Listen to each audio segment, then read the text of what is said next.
Ubokwazi ukuthi akusiwona wonke umuntu who celebrates with you ama-achievements wakho.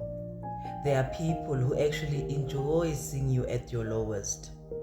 Ubokwazi ukuthi akusiwona wonke umuntu ozomxoxela ngezinto ezinhle ezikhambela kahle ebese bakujabulela ngokweqiniso, be it family, friends or nasemsebenzini.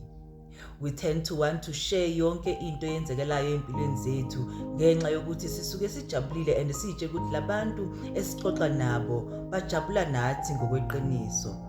Kanti bakhona abantu who actually enjoy seeing you at your lowest, who enjoy seeing you uloku bacela njalo, who enjoy ukuthi wena uhlezi uzokhala kubona udinga usizo. Now may we learn ukuthi it's not everything ekumele siyishare nabantu. Kukhona ezinye izinto which the universe will actually do in your favor that you actually need to keep to yourself, and you will see more of those things happening empilweni yakho.